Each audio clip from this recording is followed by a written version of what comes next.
Hello everyone, কেমন আছো সকলে? আশা করছি ভালো আছো। আবারও তোমাদের মাঝে একটা নতুন ভিডিও নিয়ে চলে আসলাম। আজকে ছিল দীপাবলির দিন দেখি গাছে আমার প্রচুর ফুল ফুটেছে। এই আনন্দ কি আর বলা যায়?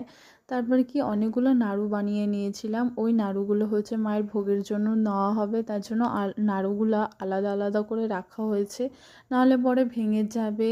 আর এই নাড়ুগুলো করতে ভীষণ সময় লেগেছে।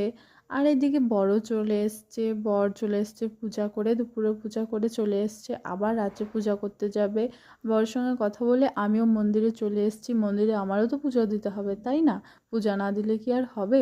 আর মন্দিরে এসে দেখি কে যেন লাড্ডু রেখে গেছে, জানি না কে রেখে গেছে। আমি তো খুব চিন্তায় পড়ে গেছিলাম যে কে রেখে গেল না বলে।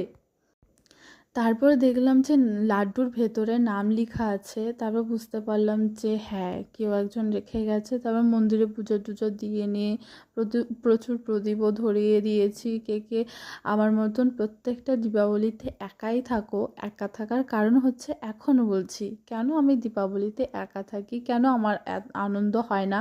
কেননা দীপাবলির দিন সবাই পূজায় বেরিয়ে যায়, শুধু আমি একাই থাকি। তখন না মনটা ভীষণ খারাপ লাগে, কারণ দীপাবলিতে সবাই একসঙ্গে থাকে, তাহলে খুব আনন্দ হয়, তাই না?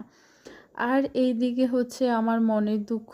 মাকে বলছিলাম যে কেন মা, সবাই একটা কথাই বলে না যে সবার কপালে সব কিছু থাকে না, হয়তো আমার কপালে এই আনন্দটা নেই, হয়তো কোনো দিন আসবে, এইটুকু আমার মায়ের প্রতি বিশ্বাস আছে। আর এই দেখো আমার পিচ্চি রানী চলে আসছে আমাকে বিরক্ত করতে। কি করব, এ হামেশাই আমার কাজের মাঝখানে বিরক্ত করবেই। তারপর হচ্ছে প্রদীপ সব কিছু কমপ্লিট করে নিয়ে আমি ভাবছিলাম যে বিয়ের পর মেয়েদের জীবনটা কিভাবে পাল্টে যায় না বলো? বিয়ের আগে আর বিয়ের পরের মধ্যে রাত দিনের মানে সম্পূর্ণ পার্থক্য। দিনে যেরকম পার্থক্য আছে, রাতের সেরকমই পার্থক্য। তারপর মায়ের মুখটা ভীষণ ভালো লাগছিল, বেশ ভালো লাগছিল। আর এদিকে আমি একা ছিলাম বলে বর না আমার পাশের বাড়ি কিছু পিচ্চি পিচ্চি বাচ্চা আছে, ওদেরকে ডেকে নিয়ে আসছে যে যা তোর মামির সঙ্গে গিয়ে বোম টোম ফোড়। আমার জন্য অনেক বোম নিয়ে আসছিল। আর এইদিকে সত্যি ওরা আসাতে বেশ ভালো লাগলো, কেননা তখন মনে হচ্ছিল দিওয়ালি। তারপর অনেক বোম টোম ফোড়ে নিয়ে, আর এই দেখো, এই যে আমাদের মহারানী ছিল, ও একাই এইভাবে বোমটা ফুটছিল।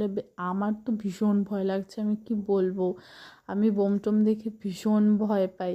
তারপর বোম টোম ফুরিয়ে নিয়ে বর চলে গেল, প্রায় রাত্রি 12টা নাগাদ চলে গেল পূজা করতে। জানি না কখন আসবে, ভোরের দিকেই আসবে বলল। এদিকে রাতও হয়ে গেছিলো, একা একা অনেকটা দূর যাবে। আমি বললাম হেলমেট